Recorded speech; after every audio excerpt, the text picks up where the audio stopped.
Hello, Cruise by Mandy here. I'm here with Matt O'Brien. He is the cruise director on board the Royal Princess, and we are so awesome to have him. He is phenomenal. So I'm going to let Matt just give a couple of tidbits about what's up on the Royal Princess. Well, everything's up. I mean, it's a sea day. We went hour forward last night, but that isn't stopping everyone today. And Mandy literally just grabbed me as I'm passing by. I just did a new cruiser event for all our new Princess cruisers. Yeah?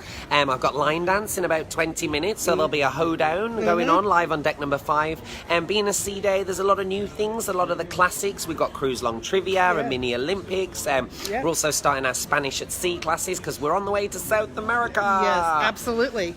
Captain Nick Nash took a right-hand turn from the Caribbean for the first time ever, so we're not returning to Fort Lauderdale, but you will be getting the Sky Princess and the Enchanted Princess in the future. Absolutely. And I will have the honour of being the cruise director that arrives in LA, first Royal Class ship on the West Coast. Wow. And then installing the Alaska season for the first time ever Royal Class before a little bit of Mexico in between. Absolutely. That's awesome. And you mentioned Sky Princess. I'm on board Sky Princess December 4th. So there you the go. first Look. inaugural out of Fort Lauderdale. We've just released a lot more information, a beautiful little package as well of the layout of the ship, and some of the changes, because it's nice to have something new.